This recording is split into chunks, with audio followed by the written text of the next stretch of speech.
Di suatu sekolah SMA, terlihat seorang siswa tengah duduk di rooftop sedang merenung. Siswa tersebut bernama Yuki Hase, kelas 11. Dari sini kita flashback kisahnya.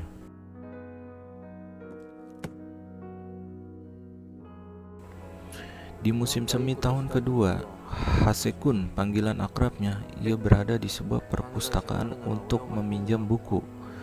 Ditemani Sugo, sahabat dari SMP yang saat ini satu kelas dengannya. Hase-kun tidak sengaja menemukan sebuah kartu nama yang tertinggal di meja, bertuliskan nama Fujimiya Kaori. Karena namanya terdengar indah, Hase-kun penasaran sampai mengendus kartu pelajaran yang wangi tersebut dan dipergoki oleh Fujimiya-san, pemilik kartu pelajar tersebut. Melihat tindakan aneh yang dilakukan Hase-kun tersebut, Fujimiya-san langsung mengambil kartu pelajarnya lalu pergi begitu saja. Disinilah mereka pertama kali bertemu.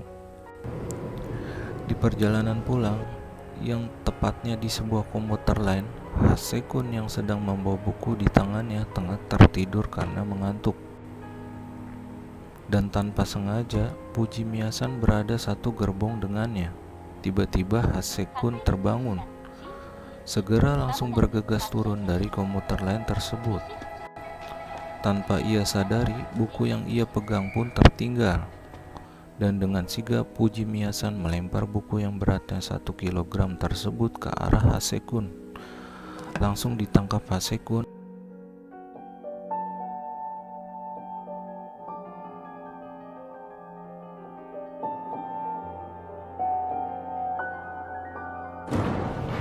Ia pun berlari mengejar kereta tersebut untuk berterima kasih kepada Fujimiya-san.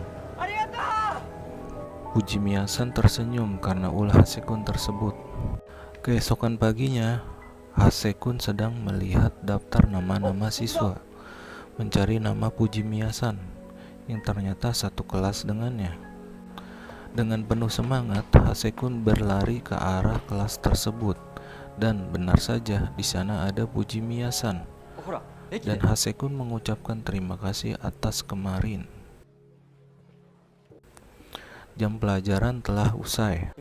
Hase-kun mencoba menawarkan bantuan kepada Fujimiya-san yang sedang membawa buku-buku siswa ke ruang guru. Namun ditolak oleh Fujimiya-san. Karena pejantan tangguh, Hase-kun tetap membantunya dan meminta untuk menjadi temannya, tapi tetap ditolak juga. Saat Fujimiya-san sedang makan bento di rooftop, Hase-kun membututinya dengan maksud ingin makan bersamanya. Dengan bergesa, Fujimiya-san langsung pergi begitu saja. Terlihat oleh Pak Guru, Hase-kun diajak ke kantor. Di sana Hase-kun kaget bahwa ternyata Fujimiya-san mengalami amnesia disosiatif, yaitu sebuah trauma otak yang hanya bisa mengingat selama 1 minggu saja. Di Senin hari kemudian, ingatannya akan terreset kembali. Musim panas tahun kedua. Hase-kun yang kala itu tengah belajar sejarah terbesit ide untuk bertukar buku harian kepada Fujimiya-san. Usai sekolah, Hase-kun langsung mengajak Saki-chan, teman masa TK-nya yang juga sekelas dengannya, pergi ke toko buku. Saki-chan yang sudah bergembira mengira akan diberi hadiah oleh Hase-kun akhirnya hanya di PHP. Keesokan harinya, Fujimiya-san di rooftop sedang bersantap bento. Dihampiri Hase-kun dan memberi sebuah buku harian yang sengaja ditaruh di samping Fujimiya-san. Keesokan harinya, Hase-kun diminta ke rooftop oleh Fujimiya-san yang ingin mengembalikan buku hariannya. Karena menganggap mustahil untuk berteman dengannya, dirinya pasti akan lupa dengan Hase-kun. Namun Hase-kun lagi-lagi tetap bersikukuh memohon kepada Fujimiya-san untuk menjadi temannya dan mengulanginya secara terus-menerus. Pulang sekolah, hujan pun tak kunjung reda. Hase-kun berinisiatif meminjamkan payung sambil menyelipkan buku harian tersebut kepada Fujimiya-san. Dan misi pun sukses. Keesokan harinya, Hase-kun menemukan buku harian di bawah mejanya yang telah dibaca semalam oleh Fujimiya-san. Ia pun senang bukan main dan tak sabar membaca balasan dari Fujimiya-san. Di jalan pulang, Saki-chan mengajak Hase, Sugo, dan Fujimiya untuk datang ke festival lampion pada weekend depan. Dengan memakai yukata, pakaian tradisional musim panas Jepang, dan mereka pun menyetujuinya. Hari di mana festival lampion, Hase-kun terpukau melihat Fujimiya-san terlihat kawai mengenakan yukata. Saki-chan pun jelas dengan meledek Hase-kun.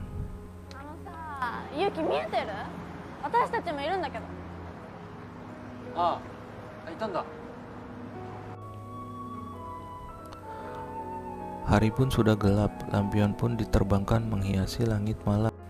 Dan mereka pun berpapasan dengan makhluk masa lalu Fujimiya-san, yaitu Mayu dan Hajime. Mayu teman SMP yang sekaligus satu tim basket SMP Fujimiya-san menanyakan kabarnya, dan Hajime dengan cetus berucap pengkhianat di hadapan Fujimiya-san. Dan saat itu kepala Fujimiya-san sakit lalu pingsan. Setelah tersadar di rumah sakit, Fujimiya-san kembali tak ingat dengan Hase-kun, tetapi ia mengingat Hajime. Tak lama orang tua Fujimiya-san tiba.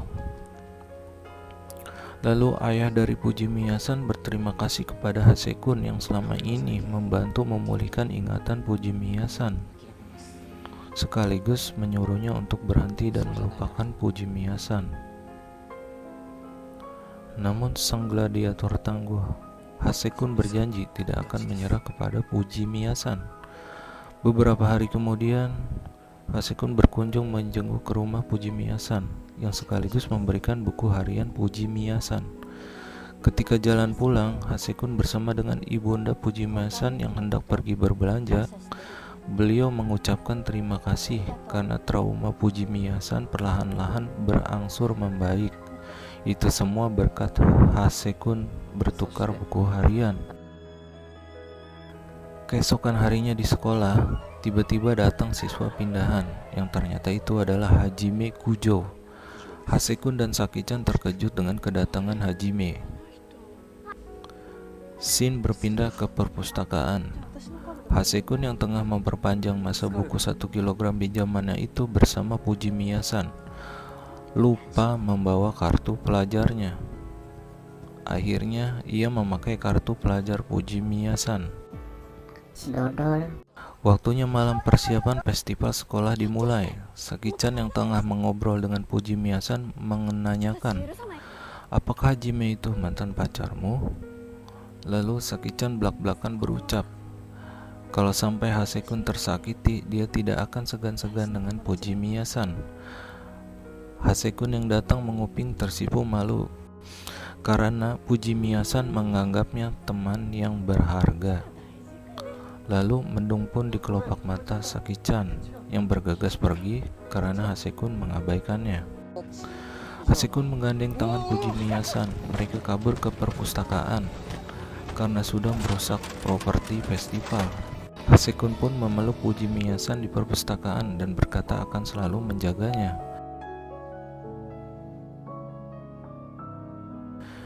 Esok hari di tengah keramaian, Hase-kun dan Hajime membagi-bagikan brosur. Terlihat Mayu datang berkunjung. Hase-kun menanyakan kepada Fujimiya-san, apakah mau menemui Mayu? Lalu mereka berempat pun ke rooftop sekolah. Di sana Mayu meminta maaf kepada Fujimiya-san karena dirinya lah penyebab kecelakaan itu.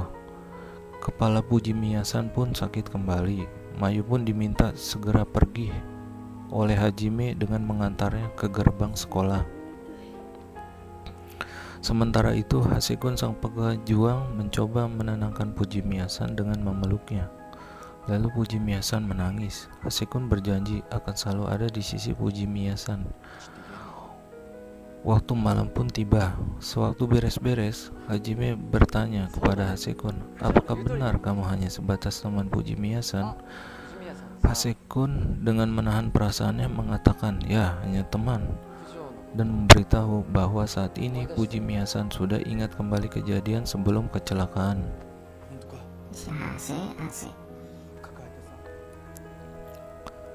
Di depan api unggun, Hasekun menyembunyikan kesedihannya, tapi terbaca oleh Sugo.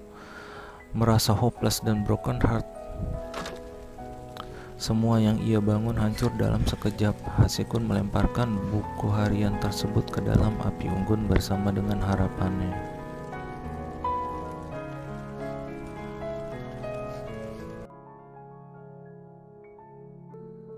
Memasuki musim dingin tahun kedua.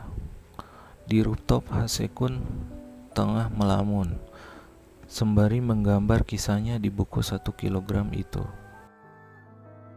Didatangi oleh adik satu ekskulnya, dan Hasekun pun menitipkan buku 1 kilogram tersebut kepadanya agar dikembalikan ke perpustakaan. Kala itu sedang hujan. Saki-chan yang melihat Hasekun broken heart memandangi Puji Miyasan dan Hajime tengah berpayungan, menawarkan berbagi payung dengannya, lalu menyatakan perasaannya kepada Hasekun, tapi ditolak mentah-mentah. Segera Hasekun berlari di tengah guyuran hujan.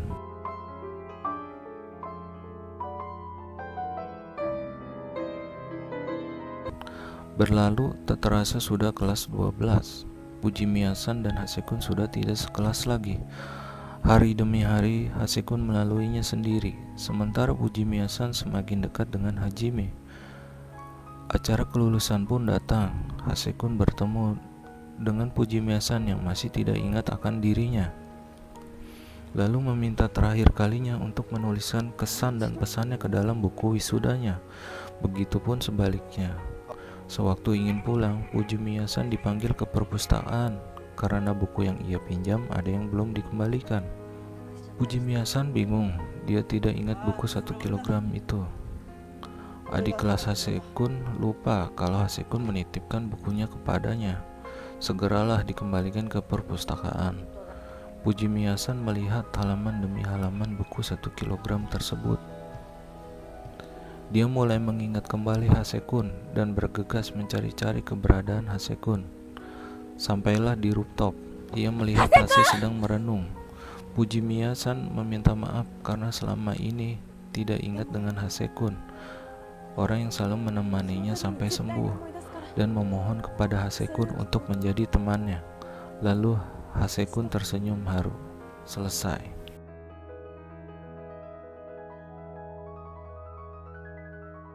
Film yang penuh keganasan ini wajib ditonton. Walaupun good ending karena sudah berhasil diakui sebagai teman berharganya, tetap saja menyakitkan si karakter utamanya.